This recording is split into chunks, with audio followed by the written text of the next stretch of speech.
Bermazmur bagimu, muliakan namamu, Yesus, aku memujimu. Mari kita berdoa. Tuhan, kami mengucap syukur untuk malam ini kami bisa bertemu, dan sekarang kami mau belajar tentang kebenaran firman Tuhan. Kami memohon Tuhan menolong kami sekalian, baik hamba-Mu yang menyampaikan, semua teman yang mendengar. Berilah kami konsentrasi, perhatian penuh, fokus kepada firman Tuhan. Kami sadar bahwa setan bisa bekerja dengan mengacaukan pikiran kami, mengarahkan pikiran kami kepada hal-hal yang lain. Tolonglah kami supaya bisa menang atas pencobaan setan dan bisa berkonsentrasi dari awal sampai akhir.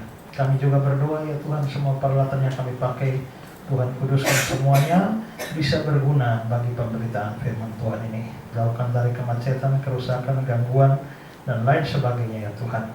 Kami juga berdoa Tuhan, setelah kami belajar firman Tuhan, biarlah Tuhan juga bekerja di dalam hati batin kami, kehendak kami, supaya ada kemauan dan ada kemampuan untuk menjadi pelaku firman dalam hidup kami setiap hari. Terima kasih Tuhan, ampuni dosa dan salah kami, dan mari Tuhan ajarlah kami. Dalam nama Yesus kami berdoa, amin. Ya.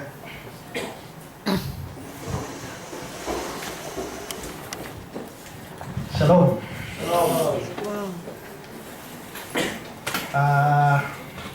Saya diminta untuk menyampaikan materi soal malaikat, ya. Nah, walaupun tema yang diberikan kepada saya adalah malaikat itu nyata, tapi saya sekaligus mau membahas soal doktrin malaikat ini, atau dalam bahasa teologianya adalah angelologi. Nah, ini bersifat pelajaran, bukan khotbah, ya. Jadi saya menyampaikan pelajaran ini. Nanti kalau masih ada waktu, saudara mau bertanya, silakan. Kalau tidak ada waktu lagi, ya apa boleh buat, ya. Jadi kita hari ini akan belajar tentang malaikat atau doktrin malaikat. Nah, secara historis memang doktrin malaikat ini kurang mendapatkan perhatian, ya, dibandingkan dengan doktrin Allah, doktrin Kristus, doktrin keselamatan, doktrin Roh Kudus, dan lain-lain. Itu lebih mendapatkan perhatian.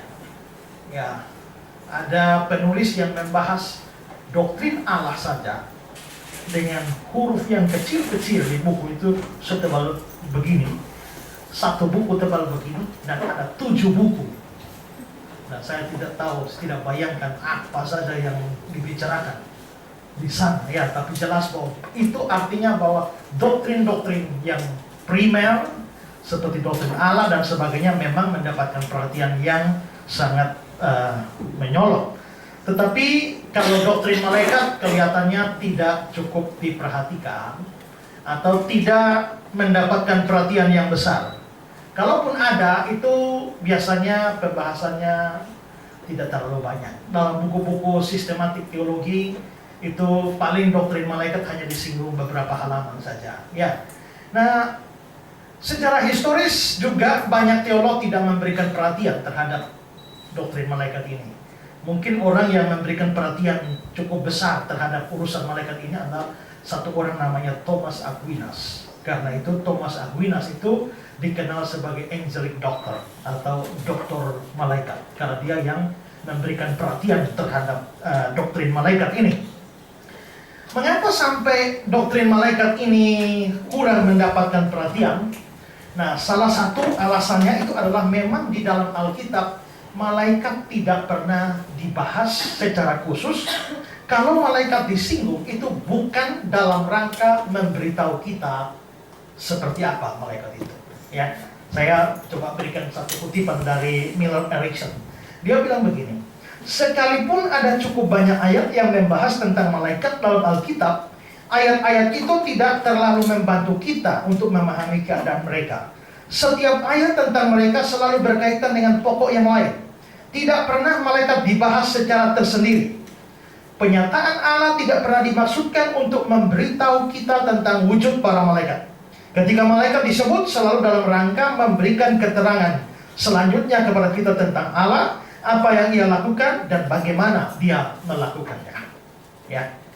Contoh, di dalam kitab Kejadian pasal 28 ayat 12, kita mendapati di sana ada cerita malaikat yang turun naik ke langit dan bumi ya, atau surga dan bumi, dan ujungnya ada tangga yang ujungnya sampai langit. Tapi itu bukan dalam rangka menjelaskan malaikat itu apa.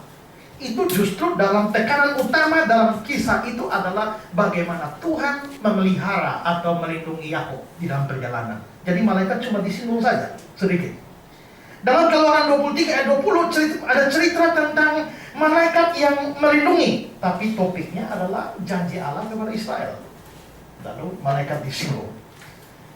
Catatan Perjanjian Baru, Matius pasal 1 sampai 2, Lukas 1 sampai 2 itu banyak menyinggung tentang malaikat, ya. Banyak menyinggung tentang malaikat, tapi topik utamanya adalah kelahiran Kristus, bukan malaikatnya, ya.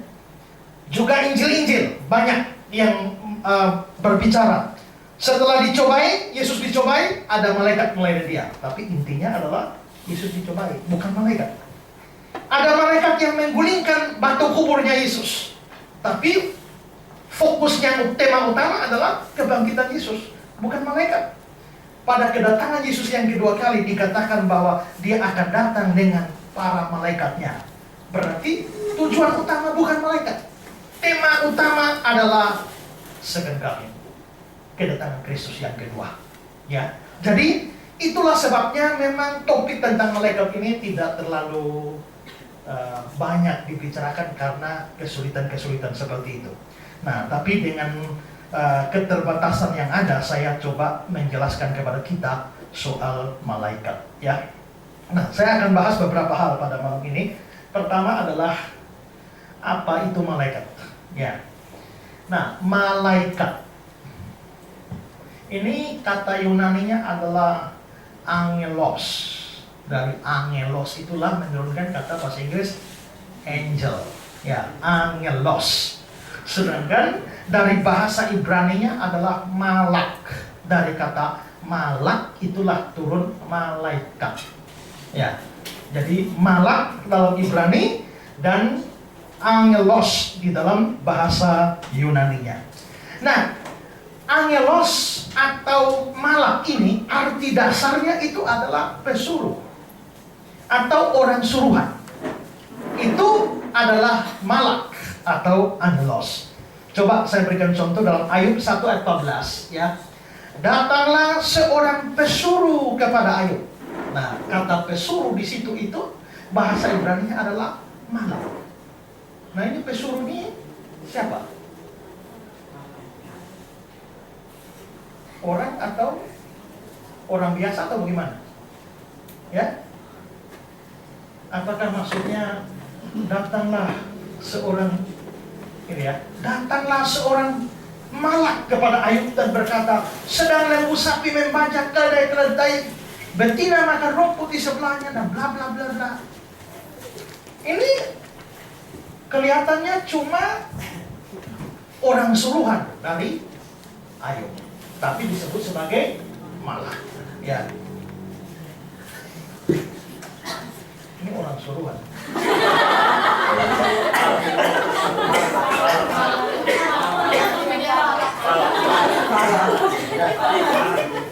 Lukas 7 ayat 24.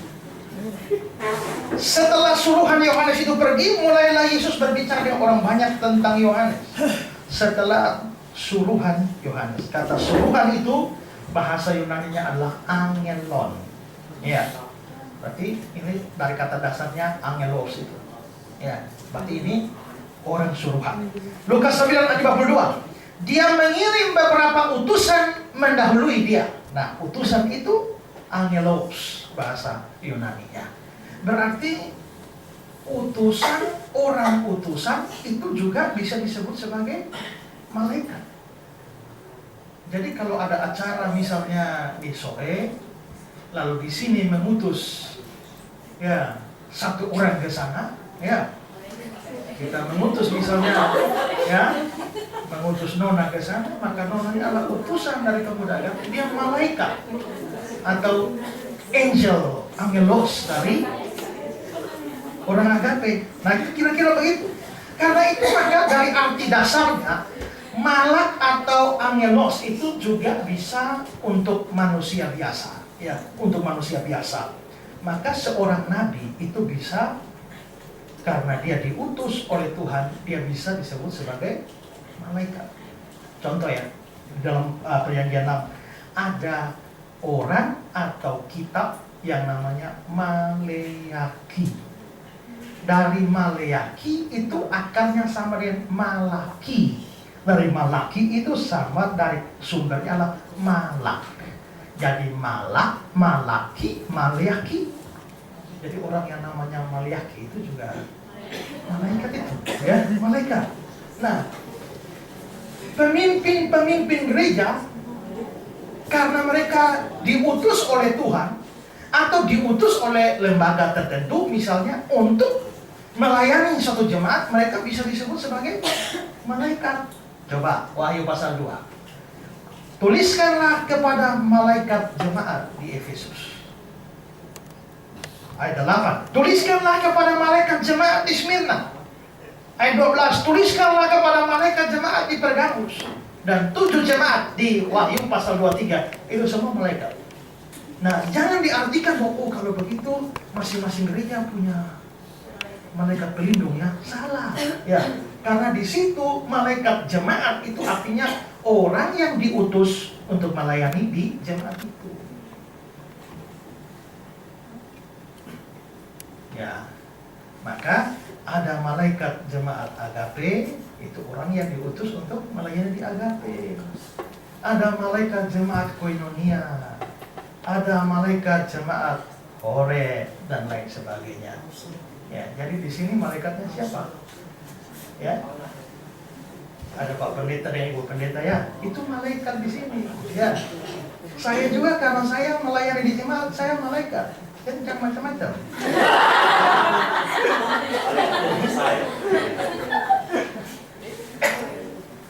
Karena itu maka dalam pengertian yang luas, memang malaikat itu arti dasar, arti katanya itu memang bisa berlaku bagi siapa saja, termasuk manusia yang adalah utusan dalam hal tertentu.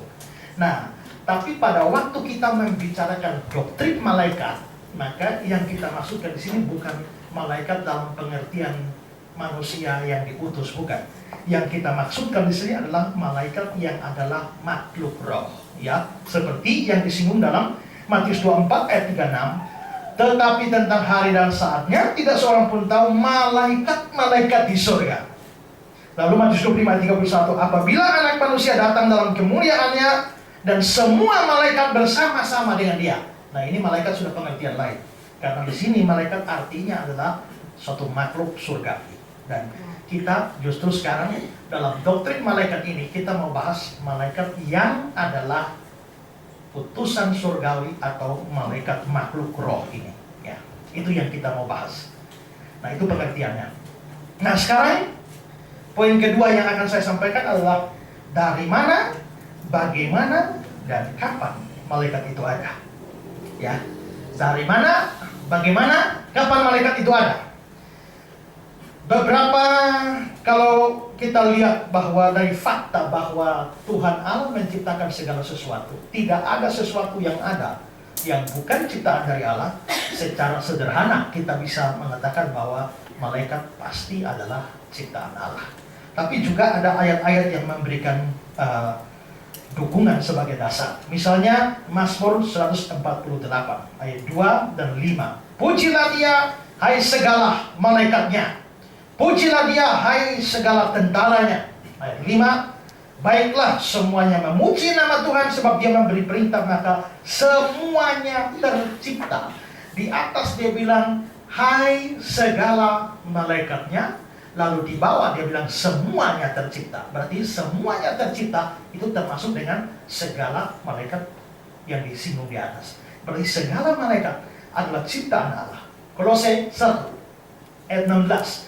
Karena di dalam dialah, konteksnya Yesus, Di dalam Dia telah diciptakan segala sesuatu yang ada di surga dan yang ada di bumi, yang kelihatan, yang tidak kelihatan, baik singgasana, kerajaan, pemerintah maupun penguasa.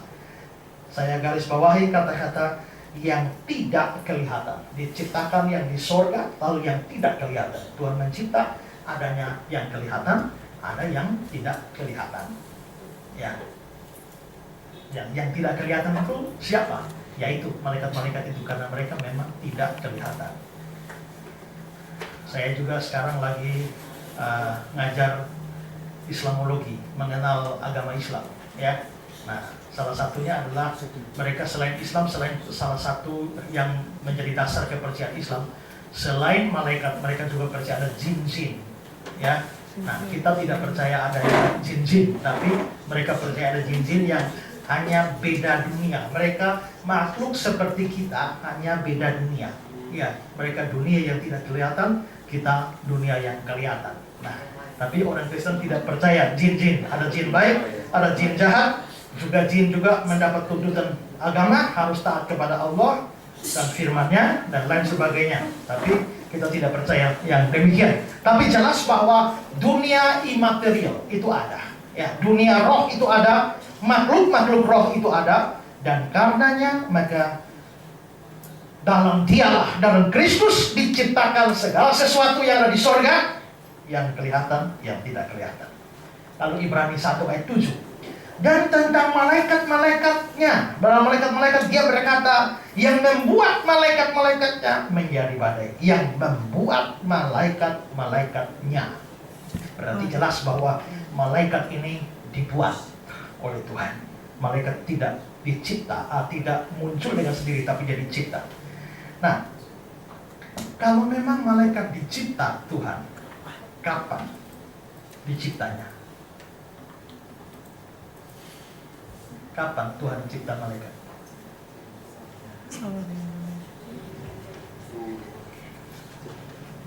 Louis Berkhof mengatakan, waktu penciptaan mereka tidaklah dapat ditentukan dengan tepat. Yang omongnya teolog.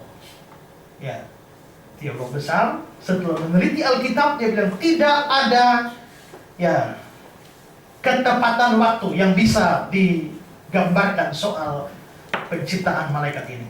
Nah, di sini memang ada dua pandangan. Pandangan pertama mengatakan bahwa malaikat-malaikat dicipta sebelum penciptaan langit dan bumi. Lebih dulu. Dasarnya apa? Ayub pasal yang ke-38. Ya. Di manakah engkau ketika aku meletakkan dasar bumi? Ini Tuhan bicara kepada Ayub. Di manakah engkau ketika aku meletakkan dasar bumi? Ceritakanlah kalau engkau mempunyai pengertian. Pada waktu bintang-bintang fajar bersorak-sorak bersama-sama dan semua anak Allah bersorak-sorai. Nah, kalau di dalam versi New International Version-nya, di sana dikatakan semua anak Allah, itu diterjemahkan all the angels. Jadi anak Allah yang dimasukkan situ itu bukan anak Allah, itu adalah malaikat.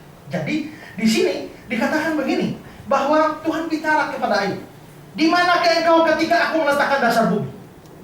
Kamu belum ada. Makanya jangan sombong. Tuhan bicara dengan Ayub. Jangan pura-pura, jangan seolah-olah kamu tahu semua. Waktu saya ciptakan dasar bumi, kamu di mana? Ya, coba kasih tahu kalau memang kamu punya pengertian. Waktu bintang-bintang fajar bersorak bersama-sama dan semua malaikat, ya, bersorak-sorak. Waktu saya meletakkan dasar bumi, kamu di mana? Nah, kalau waktu dia meletakkan dasar bumi, malaikat-malaikat sudah bersorak, artinya malaikat-malaikat sudah dicipta sebelum dia meletakkan dasar bumi. Makanya mereka bisa bersorak-sorak. Ya. Charles Riley bilang begini, Alkitab tidak menyatakan secara pasti kapan malaikat-malaikat itu diciptakan. Malaikat-malaikat itu hadir ketika dunia diciptakan. Jadi tentulah mereka itu diciptakan sebelum penciptaan dunia. Nah, ini pendapat pertama mengatakan begitu. Nah, tapi pendapat kedua itu tidak berpandangan demikian. Tidak berpandangan bahwa malaikat dicipta sebelum penciptaan alam semesta. Dasarnya apa? Kejadian 2 ayat 1. Demikianlah diselesaikan langit dan bumi dan segala isinya. Bumi dan segala isinya termasuk laut, gunung, batu, kayu. Tapi langit dan segala isinya, ya,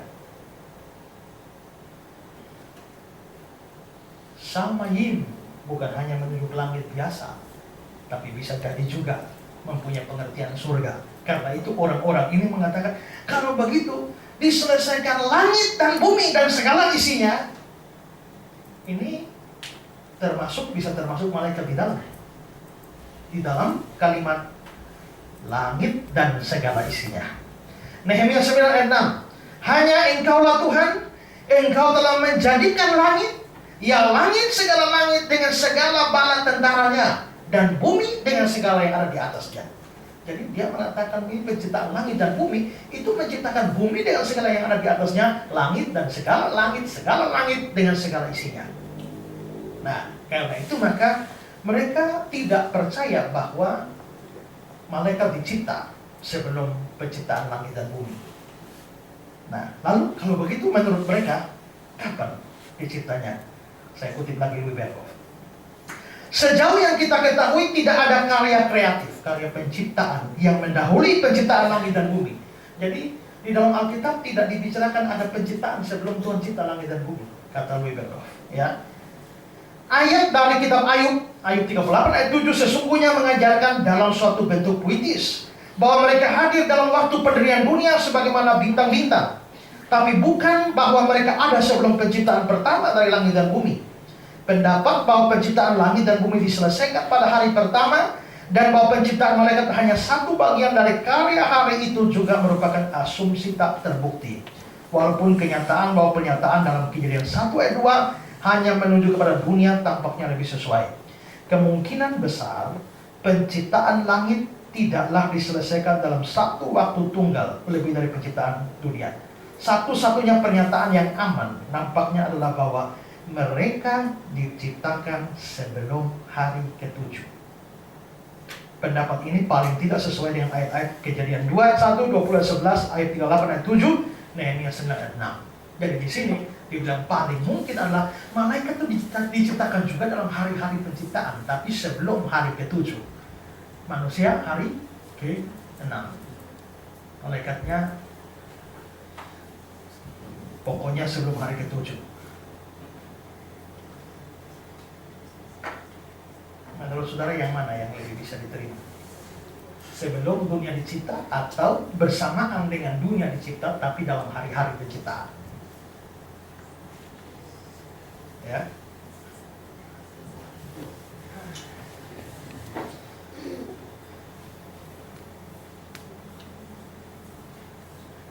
Kalau saya lebih condong pada pendapat yang pertama. Kalau saudara mau beda dengan saya juga tidak apa-apa. Ini juga bukan doktrin yang terlalu penting dan tidak mempengaruhi keselamatan. Ya. Jadi terserah, tapi saya sudah memaparkan dua ini, ada dua pandangan. Memang saya lebih condong kepada pendapat pertama bahwa mereka dicipta terlebih dahulu dari penciptaan dunia ini. Oke, sekarang yang ketiga. Seperti apa malaikat itu? Ya. Seperti apa malaikat itu? Bagaimana rupa mereka? Nah, kita perlu melihat catatan Alkitab. Kalau kita melihat catatan Alkitab, pertama adalah bahwa malaikat itu digambarkan sebagai makhluk berpribadi. Ya. Malaikat itu digambarkan sebagai makhluk berpribadi. Suatu makhluk disebut berpribadi kalau dia punya tiga unsur ini.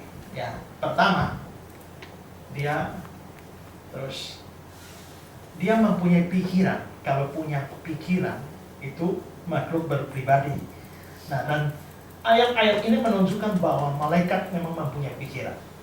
Lalu ada perasaan, ya, itu lalu memiliki kehendak. Jadi sesuatu disebut berpribadi kalau dia punya pikiran, perasaan, kehendak. Pohon itu makhluk hidup. Tapi kalau kita pukul itu pohon, Apakah bisa pohon merasa sedih? Tidak. Berarti pohon biarpun hidup tidak punya perasaan. Jadi pohon bukan pribadi. Kalau monyet atau anjing, apakah anjing punya kehendak? Ya, ya, dia mau makan, mau tidur. Ya. Apakah anjing punya perasaan? Sedih, senang? Apakah anjing punya pikiran? Punya, Pak. Punya. Kenapa bisa punya? Untuk makan dan kawin diajarkan oleh pemiliknya, disuruh duduk, makan, tidur. Apakah mereka memang punya pikiran dalam arti akal budi? Ataukah itu hanya karena insting mereka? Kebanyakan orang beranggapan demikian. Karena itu anjing pun tidak dikategorikan sebagai pribadi. Ya. Oh, malaikat dulu. Nah, malaikat kalau punya waktu baca ayat-ayat ini jelas bahwa malaikat punya intelijensia, punya akal budi, pikiran, perasaan, dan kehendak. Maka malaikat ini sama seperti kita manusia dan sama seperti Allah. Di dalam dunia ini hanya 3 makhluk berpribadi, yaitu Allah, malaikat, termasuk malaikat ini termasuk setan, ya, dan juga manusia. Ini adalah 3 makhluk berpribadi. Kedua adalah makhluk malaikat itu adalah makhluk roh, ya. Ibrani 1 ayat 13-14. Dan kepada siapakah di antara para malaikat itu pernah dia berkata, duduklah di sebelah kananku sampai kau buat musuhmu menjadi tumpuan kakimu? Bukankah mereka semua, itu menunjuk pada malaikat, adalah roh-roh? Berarti malaikat ini adalah makhluk roh. Apa artinya makhluk roh? Atau roh itu? Roh itu artinya tidak bertubuh. Makanya dalam Yohanes pasal 4 ayat 24, kalau dibilang Allah itu roh, artinya Allah tidak punya tubuh. Allah tidak punya kaki, Allah tidak punya tangan, Allah tidak punya mata, Allah tidak punya kepala, dan lain sebagainya. Karena Allah itu roh, dan roh tidak bertubuh. Ya kalau begitu, bukankah ada ayat bilang, mata Tuhan ada di segala tempat, telinga Tuhan bukannya kurang tajam. Loh, itu ada mata. Itu namanya bahasa antropomorfis. Allah terpaksa digambarkan seolah-olah dia manusia untuk memudahkan kita memahami. Tapi aslinya dia adalah roh. Itu sama seperti anak kecil, ya. Nah, kalau saudara ngobrol sama anak kecil bagaimana? Pakai bahasa. Kamu ini, ya, kamu harus mengerti konsekuensi logisnya tuh bagaimana.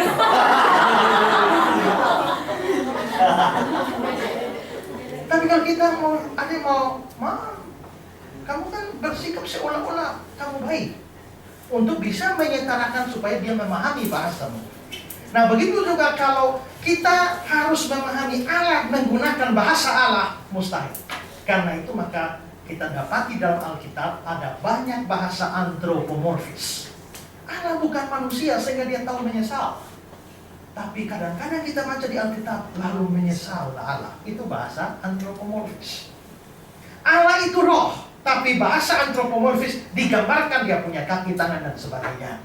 Tapi makhluk roh itu tidak punya tubuh. Nah, manusia itu bukan makhluk roh. Maka kita punya tubuh. Malaikat dan setan itu makhluk roh. Karena itu mereka tidak punya tubuh. Ya, tidak punya tubuh.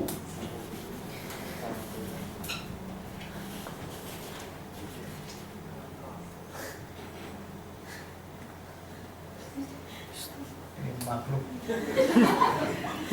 bertubuh ini, ya. Kalau tidak bertubuh dia tidak kelihatan, ya.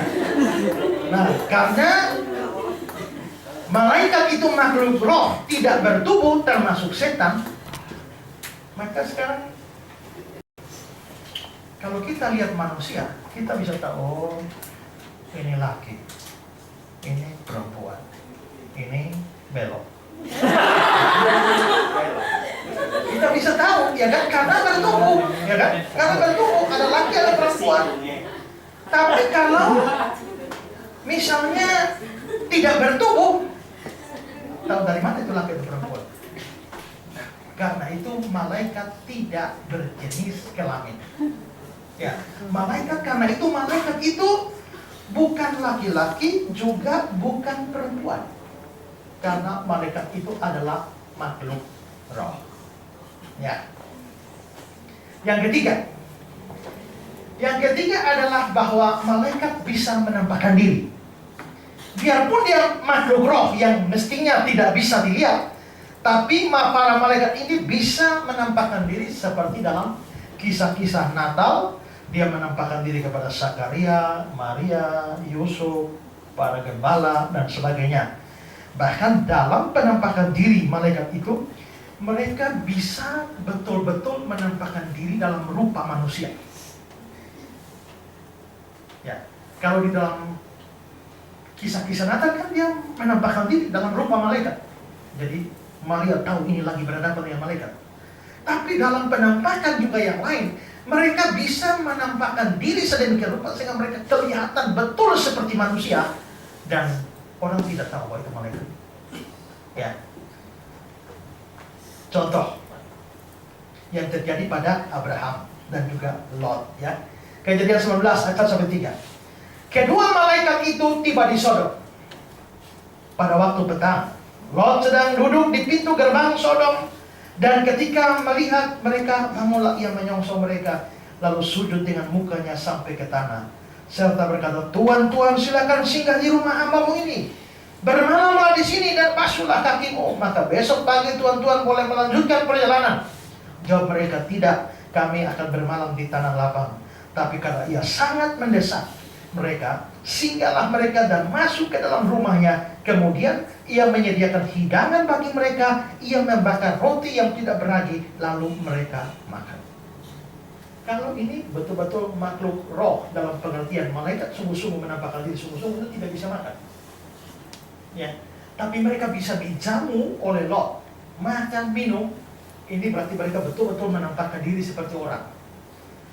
Itulah sebabnya penulis surat Ibrani mengatakan begini dalam Ibrani 13 ayat yang kedua. Ya, jangan kamu lupa memberi tumpangan kepada orang, sebab dengan berbuat demikian beberapa orang dengan tidak diketahuinya telah menjamu malaikat. Tidak diketahui telah menjamu malaikat. Jadi berarti malaikat bisa muncul dalam rupa orang biasa, bertamu ke rumah saudara. Kalau dia bertamu ke rumah saudara, ya jamulah dia. Siapa tahu itu malaikat, ya kan? Kalau bukan malaikat juga tidak apa-apa, ya kan? Kalau bukan malaikat juga namanya sudah berbuat baik kepada sesama manusia, ya kan? Tapi kalau siapa tahu itu malaikat, ya.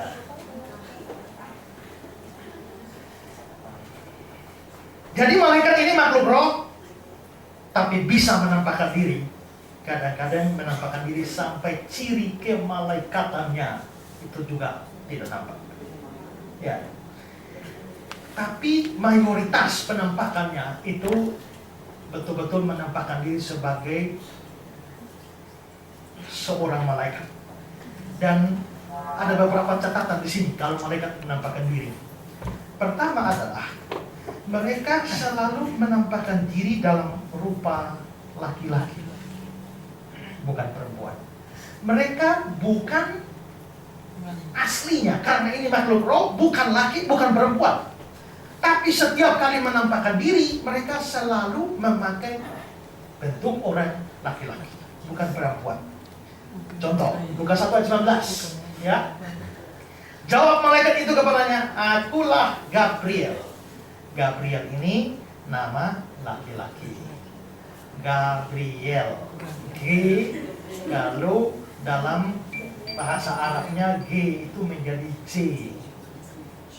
Nah, maka Gabriel menjadi Jibril. Ya. Makanya Hagar menjadi Hajar. Ya, itu kan kalau G menjadi J, ya. L atau L biasa berubah menjadi il atau al. Ya, maka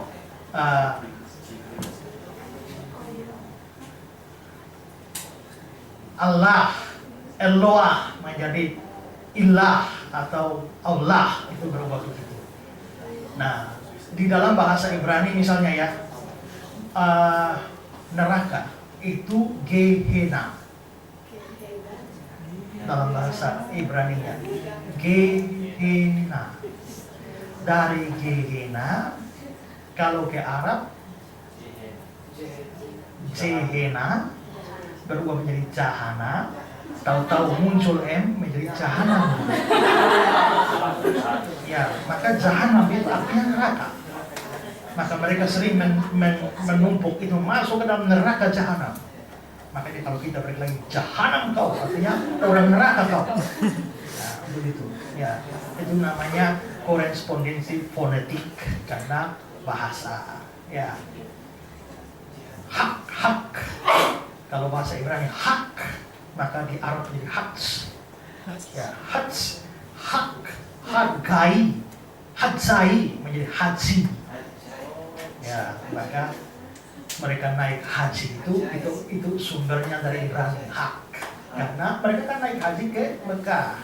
Tapi orang Yahudi juga sering naik haji karena Yerusalemnya di atas gunung. Setiap tahun mereka pergi naik gunung.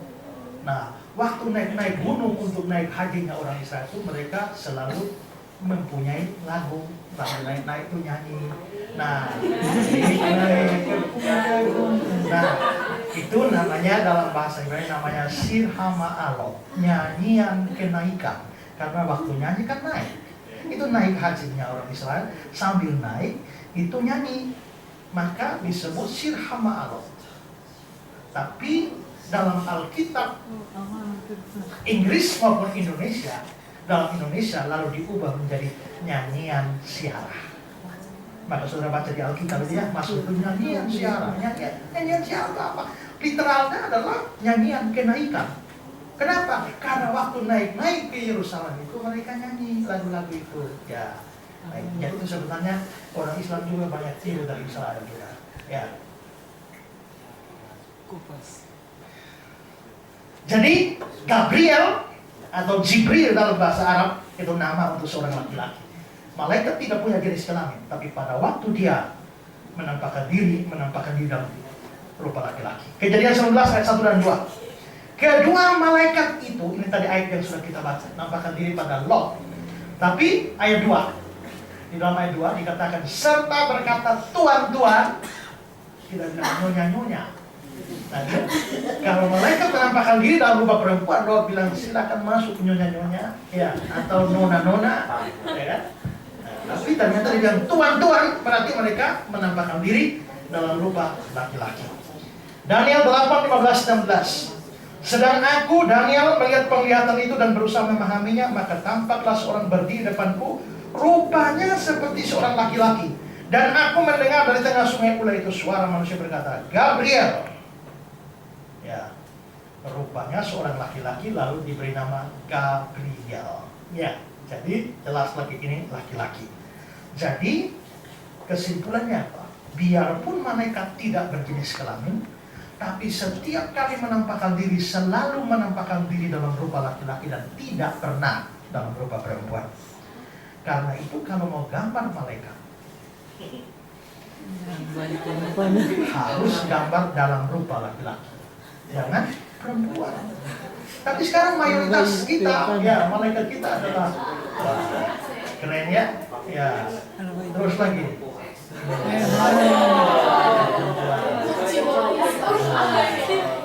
Ini gambar yang salah. Ya, jadi kalau mau bikin dekorasi, ya harus mau bikin dekorasi itu yang bagian dekorasi. Kalau gambar malaikat mesti laki-laki. Kalau butuh model tinggal kontak saya.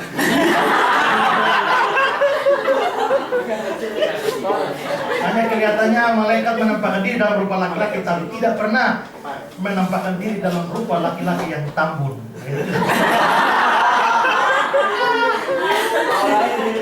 Ya, Jadi mereka menampakkan diri dalam rupa laki-laki, itu catatan pertama. Catatan kedua adalah dalam berbagai peristiwa penampakan, para malaikat biasanya menampakkan diri dengan wajah yang terang dan mulia dan seringkali menakutkan. Ya, coba Lukas 24 ayat 4.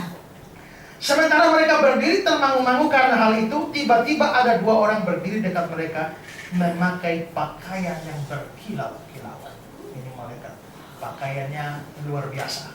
Kisah 10, 30-31. Jawab Cornelius, 4 hari yang lalu aku sedang berdoa di rumah. Tiba-tiba ada seorang berdiri di depanku, pakaiannya berkilau-kilauan. Wahyu 10 ayat 1-3.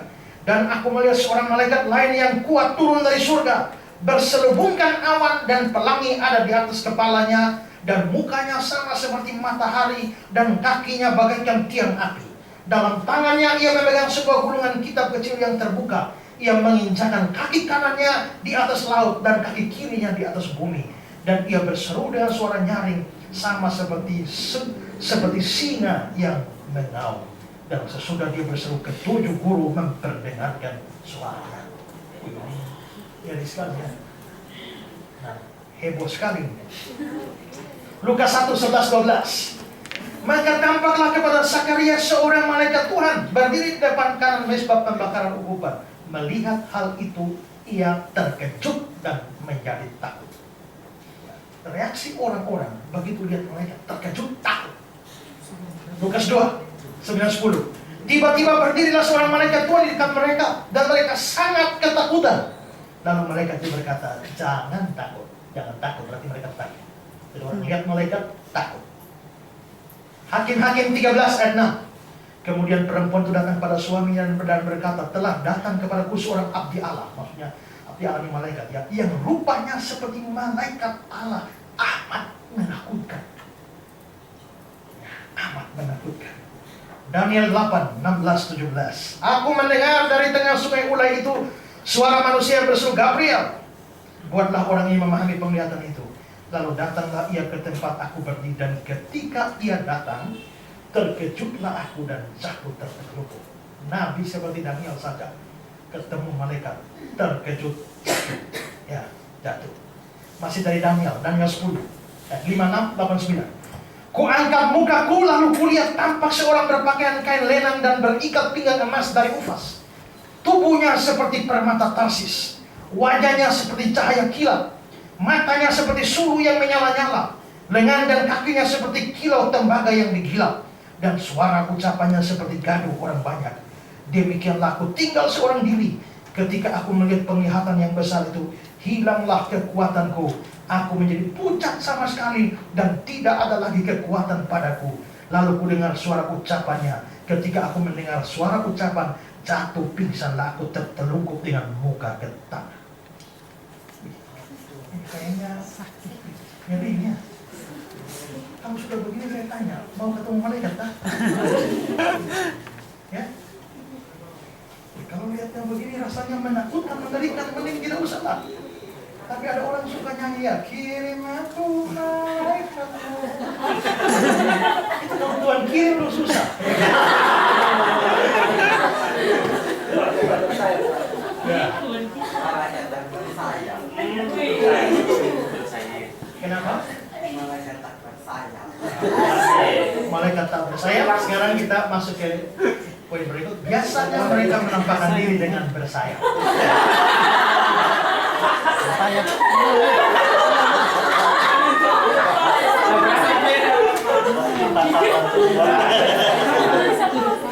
Yesaya 6 ayat 26. Para serafim berdiri sebelahnya, masing-masing mempunyai 6 sayap. Ya. 2 sayap dipakai untuk menutup muka mereka. 2 sayap dipakai untuk menutup kaki mereka. Jadi sayap tutup di bawah. 2 sayap dipakai untuk melayang-layang. Tapi seorang dari para serafim itu terbang mendapatkan aku. Coba Pak Nek, kalau lihat ini coba berimajinasi, coba gambar. Ya, malaikat tutup muka 2, tutup kaki 2, 2 pakai itu terbang. Ya, itu malaikat. Itu juga masih banyak di ayat yang lain, tapi saya beri contoh satu saja. Ya, mereka menempatkan diri bersayap. Lalu yang keempat, catatan keempat, mereka tidak pernah menampakkan diri sebagai seorang anak kecil atau bayi. Ya, selalu mereka menampakkan diri dalam rupa laki-laki yang dewasa. Ya, saya beri kutipan dari Paul Iman. Ya, malaikat dalam Alkitab tidak pernah muncul dalam bentuk yang lucu, anak-anak yang mengemaskan. Mereka selalu muncul dalam bentuk orang dewasa. Ketika orang-orang dalam Alkitab melihat malaikat-malaikat, respon mereka selalu rebah, sujud, rasa takut dan terkejut, dan bukannya mendekat dan ingin menggelitik bayi lucu itu. Ya. Maka kalau gambar malaikat, lagi-lagi jangan gambar malaikat bayi. Ya, tapi banyak memang suka malaikat bayi, baby. Ya. Ya, apalagi satu yang bawa anak panah itu ya, malaikat baik. Itu semua jelas keliru. Ya, itu jelas keliru. Malaikat tidak pernah menampakkan diri seperti itu. Kalau bikin dekorasi, bikinlah malaikat yang laki dan dewasa. Keempat, kelihatannya malaikat lebih tinggi levelnya dari manusia, di atasnya. Ini kita bisa lihat dari Ibrani ya. Coba perhatikan ini. Perhatikan di surat Ibrani, judul perikopnya, anak Allah lebih tinggi dari malaikat-malaikat. Ini Yesus. Anak Allah ini kan Yesus. Berarti Yesus di atas, malaikat di bawah. Terus, ternyata berikut, Yesus seketika lebih rendah dari malaikat. Kenapa kok tadi dia lebih tinggi dari malaikat, sekarang seketika lebih rendah dari malaikat? Karena konteksnya inkarnasi. Waktu Yesus jadi manusia, sebelum dia jadi manusia dia lebih tinggi dari malaikat. Setelah dia jadi manusia dia lebih rendah dari malaikat untuk sementara. Berarti yang membuat dia menjadi lebih rendah dari malaikat adalah waktu dia jadi manusia. Berarti manusia levelnya memang lebih rendah dari malaikat. Kita bukan bicara soal berharga ya. Kalau soal berharga kita lebih berharga dari malaikat. Tapi soal level, mereka di atas kita. Ya. Ibrani 2 ayat 9. Tetapi dia yang untuk waktu yang singkat dibuat sedikit lebih rendah daripada malaikat-malaikat, yaitu Yesus. Dalam hal apa mereka punya levelnya lebih tinggi dari kita? Pertama, dalam pengetahuan. Mereka sekalipun bukan maha tahu, tapi mereka pengetahuannya lebih banyak dari kita. Matius 24 ayat 36. Tetapi tentang hari dan saat itu tidak seorang pun yang tahu. Malaikat-malaikat di surga tidak, anak pun tidak, hanya Bapa sendiri. Ini bicara hari kiamat. Waktu hari kiamat, ini kelihatannya level-level. Hanya Bapa yang tahu. Di bawah Bapa ada anak. Di bawah anak ada malaikat-malaikat. Di bawah malaikat-malaikat ada orang atau manusia. Berarti memang mereka di atas kita. Pengetahuannya di atas kita. Ya. Kekuatannya itu di atas kita. Coba Kisah 5 ayat 18-19. Mereka menangkap rasul-rasul itu, memasukkan mereka ke dalam penjara. Tapi waktu malam seorang malaikat Tuhan membuka pintu-pintu penjara itu dan membawa mereka keluar. Pintu penjara dibuka malaikat walaupun dikunci. Kisah 12 ayat 7. Tiba-tiba berdirilah seorang malaikat Tuhan dekat Petrus dan cahaya bersinar dalam ruangan itu. Malaikat itu menepuk Petrus untuk membangunkannya. Katanya, bangunlah segera. Maka gugurlah rantai itu dari tangan Petrus. Di rantai itu cuma putus. Wah, ini kekuatan macam apa ya? Luar biasa. Daniel 6 ayat 23. Allahku telah mengutus malaikatnya untuk mengatupkan mulut singa-singa itu. Singa-singa yang mau sikat daun itu malaikat yang tutup mulutnya. Ya. Kisah 12 ayat 23. Dan seketika itu juga ia ditampar malaikat Tuhan. Ini Herodes. Kalau dia tidak memberi hormat kepada Allah, ia mati dimakan cacing daging. Malaikat tampar sekali mati. Ya. 2 Raja-Raja 19 ayat 35. Maka pada malam itu keluarlah malaikat Tuhan. Lalu dibunuhnya 185.000 orang dalam perkemahan itu. Jadi saudara, malaikat ini, satu malaikat itu bisa bunuh 185.000 orang.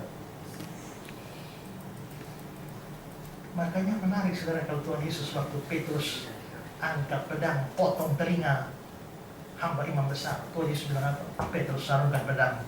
Kau kira aku tidak bisa panggil lebih dari 12 pasukan malaikat untuk menolong aku? Kata pasukan di situ dari bahasa Yunani legion. Legion itu istilah militer Romawi yang artinya satu pasukan dengan 6.000 personil. Jadi satu legion 6.000 personil. Tuhan Yesus bilang, sangkamu aku tidak bisa panggil lebih dari 12 legion. 12 legion saja, 12 kali 6.000, 72.000. 72.000 malaikat, tapi lebih dari, berarti minimal 72.000. Nah saudara, kalau 72.000, satu malaikat bisa bunuh 185.000 orang. Kalau 72.000 malaikat, jadi kalau Tuhan Yesus mau selamat, tidak ada arti apa-apa itu. Beda waktu Yudas membawa pasukan dari Bait Allah. Itu kata Yunaninya bukan legion tapi spera. Dan spera itu cuma 1/10 dari legion. Jadi cuma 600. Jadi kalau satu legion malaikat lawan satu speranya dari Bait Allah, 6.000 lawan 600. 6.000 malaikat lawan 600 manusia. Habis kau. Ya kan? Nah, ingat juga di sini satu hal, bahwa begini. Setan ini juga termasuk kelasnya malaikat. Waktu mereka jatuh, mereka kehilangan kesucian, tapi tidak kehilangan kemampuan. Karena itu memang paling pas, itu paling ramai kalau malaikat baku lipat sama setan. Itu satu level. Tapi dengan kita tidak level. Tidak level. Makanya dulu pernah saya panggilan ke Pulau Semau. Waktu itu katanya Pulau Semau ini banyak orang pakai jimat dan lain sebagainya. Ya. Itu masih zaman, masih susah dulu ya. Masih orang pakai kuasa gelap. Bahkan kami berdoa waktu pergi dan sementara naik perahu, sekonyong-konyong saya lihat ikan. Itu kayaknya sebesar ruangan. Lari ikan dari jauh, mau sikat perahu, dan saya berteriak, Tuhan Yesus tolong. Tapi anehnya dia lewat lebih dulu sebelum perahu lewat, dan dia lewat ke sana. Saya kaget, hilang. Ikan apa besar di laut Pulau Semau begini ya? Ya, itu pasti ikan jadi-jadian itu. Ya. Pada waktu kami rombongan naik pagar untuk ini, tiba-tiba begitu naik pagar, satu teman langsung bahasa kerennya tampias.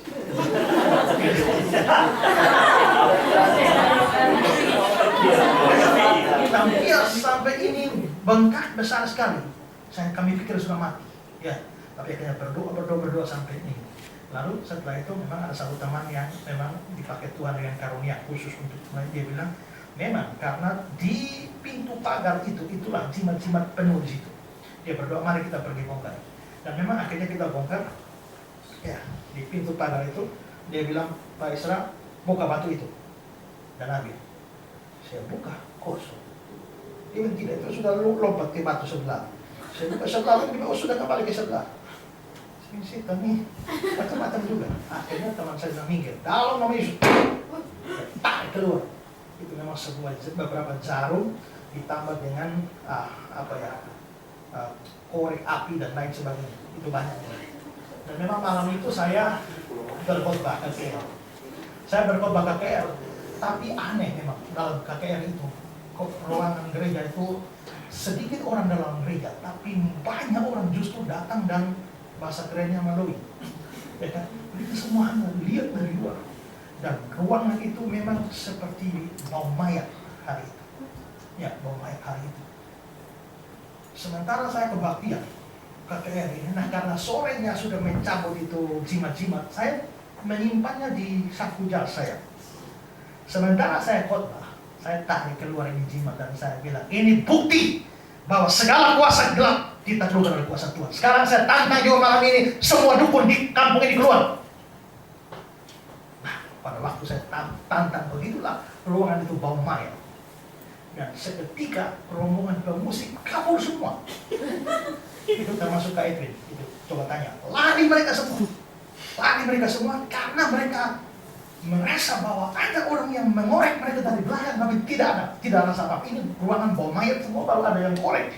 Ya, dan akhirnya mereka kabur semua. Dan malam itu memang kami tidak bisa tidur. Dan lalu banyak serangan, dan lalu teman saya yang satu ini agak marah. Lalu tengah malam dia keluar dan dia berkata, "Hei setan, kau laki-laki maju!" Bagaimana? Akhirnya besok pagi ada kakek-kakek datang dan dia bilang, "Saya kalah tadi malam." Dan dia menyerahkan jimatnya itu 1 ember penuh. 1 ember penuh, macam-macam. Dan dia jelaskan pada saya, yang ini ada engsel pintu lah, ada tai kuda, ada macam-macam. Dia jelaskan ini untuk bikin orang sakit kepala, ini untuk bikin suami istri bertengkar terus, ini bisa bikin orang tidak punya anak, ini bikin orang sakit perut dan lain sebagainya. Saya tanya, ini engsel pintu itu apa? Supaya rumah tangga tidak pernah tenang. Ya, jadi memang setan memang punya kuasa. Mungkin sekarang sudah tidak lagi seperti itu, tapi jelas bahwa itu ada. Ya, itu ada. Setan punya kuasa. Itu bukan level kita. Nah, levelnya dengan para malaikat, karena mereka punya kekuatan yang berimbang. Setan jatuh, kesuciannya hilang, kekudusannya hilang, kekuatannya tidak. Ya, itu sama dengan para malaikat. Nah, lalu saudara, berikut adalah bahwa malaikat ini terus tidak bisa mati. Ya, Lukas 20 ayat 36. Sebab mereka tidak dapat mati lagi, mereka sama seperti malaikat-malaikat.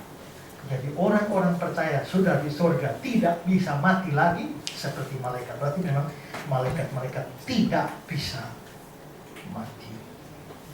Masih ada waktu? Sisa berapa menit?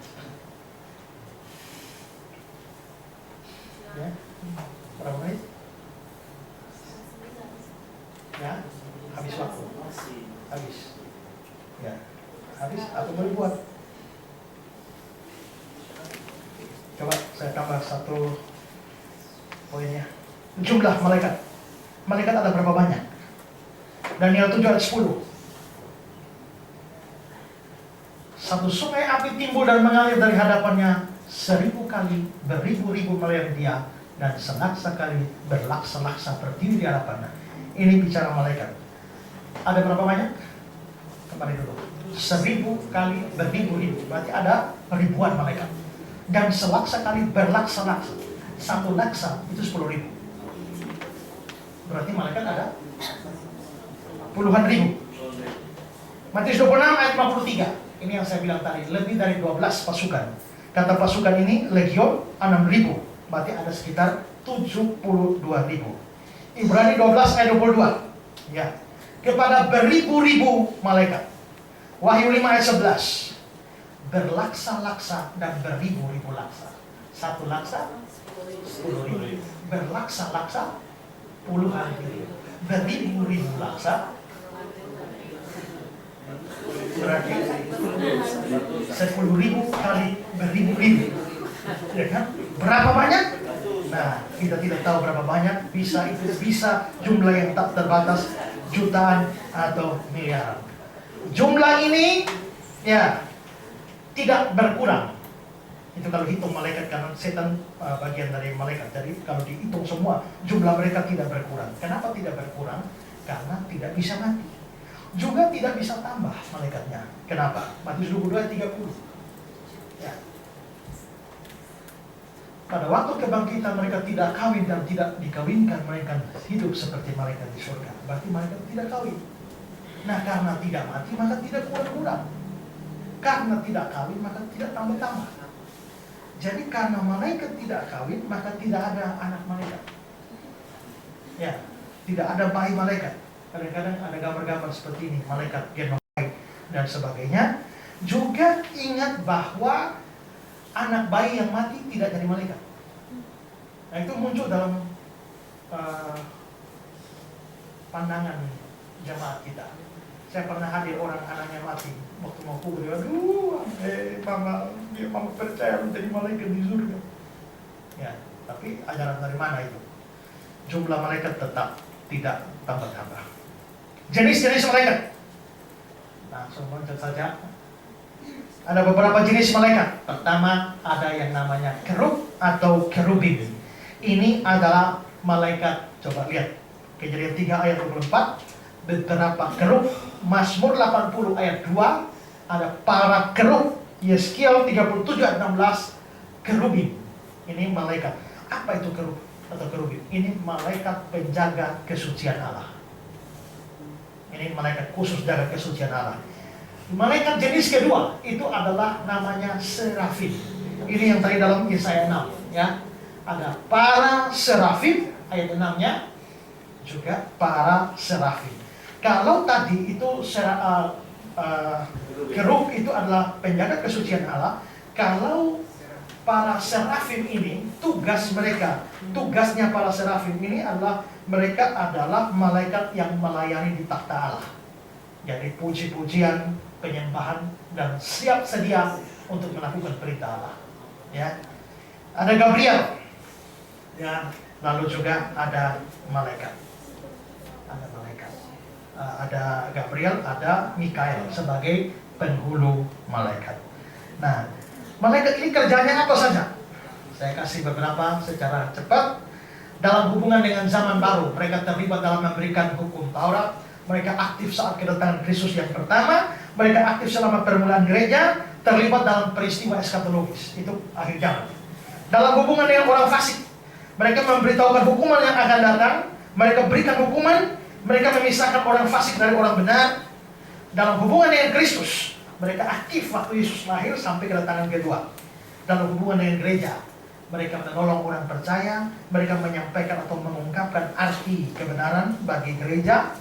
Dalam pelayanan khusus, mereka membawa jawaban doa, menolong memenangkan orang bagi Kristus, memperhatikan keadaan penderitaan orang Kristen, memberi dorongan membesarkan hati orang percaya, dan hadir saat kematian. Ingat, waktu mati mereka tugas jemput itu. Seperti Lazarus dan orang kaya ya, waktu mati dibawa malaikat-malaikat ke pangkuan Abraham. Jadi kalau mau mati itu biasa ada malaikat di situ. Iya. Maka kalau lihat ada orang sekarat, berdiri baik-baik di situ ya. Nah, setelah itu mereka memuji Allah, menyembah Allah, melayani. Nah, sekarang saya mau kasih refleksi sedikit bagi kita, bahwa setelah kita melihat malaikat ini, mereka ini sibuk sekali kelihatannya. Itu karena tadi saya tidak bahas satu-satu ya, tapi kalau bahas satu-satu kelihatannya malaikat ini sibuk sekali. Pada waktu Tuhan Yesus datang kali kedua juga mereka sibuk ya, kedatangan pertama waktu Yesus mau lahir sibuk sekali.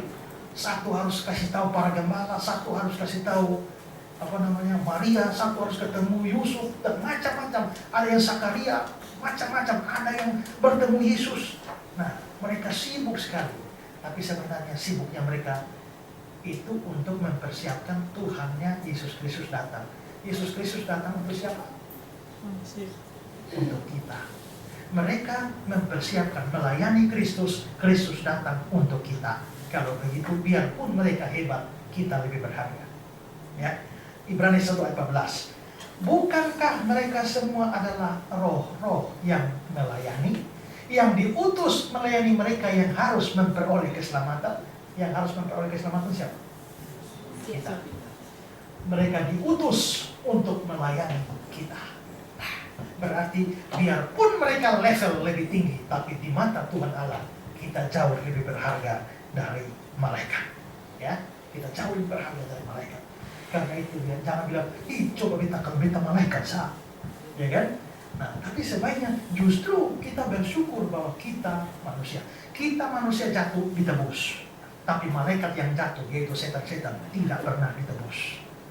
Makanya hari minggu lalu baru saya khotbah tentang ungkapan pengakuan iman iblis. Iblis bilang pada Yesus, apa urusanmu dengan kami, hai anak Allah yang maha tinggi? Ya, dia bilang, hai anak Allah. Setan percaya Yesus anak Allah, tapi dia bilang, apa urusanmu dengan kami? Jadi memang setan bilang, apa urusan? Tidak ada urusan dengan Yesus. Ya, setan memang tidak ada urusan dengan Yesus. Mereka hanya punya satu urusan, yaitu di akhir zaman. Ya, karena apa? Karena kita punya urusan dengan Yesus. Yesus datang menyelamatkan kita, tapi setan tidak punya urusan dengan Yesus. Ya, Karena itu bersyukur, biarpun bukan malaikat, tapi begini-begini berharga di mata Tuhan. Ya. Kedua, kalau malaikat itu, salah satu kerja malaikat itu mereka suka menyanyi, ya, dan mereka selalu bentuk kor, paduan suara. Lukas 2 ayat 13-14.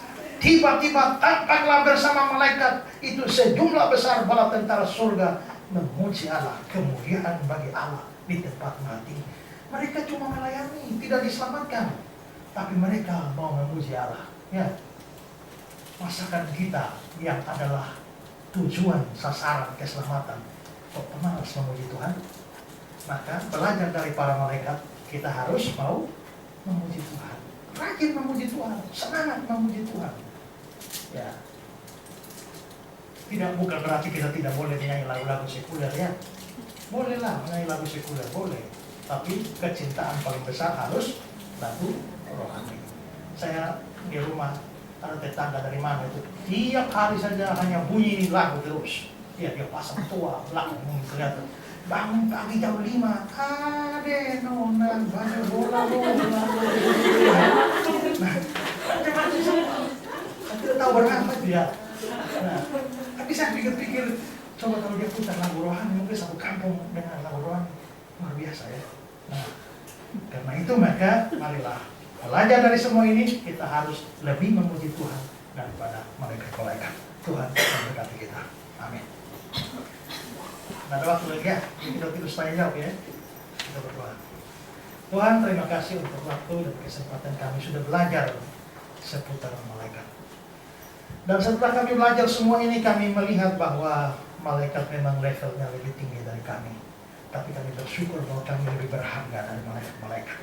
Kamilah yang menjadi tujuan Tuhan Allah berinkarnasi. Kami menjadi tujuan Tuhan Allah mati di atas kayu salib bagi kami dalam diri Yesus Kristus. Kamilah menjadi tujuan dari semua rancangan keselamatan Allah. Terima kasih Tuhan untuk semua itu Tuhan. Kami yang jatuh, Tuhan nebus. Para malaikat yang jatuh, Tuhan tidak menebus mereka.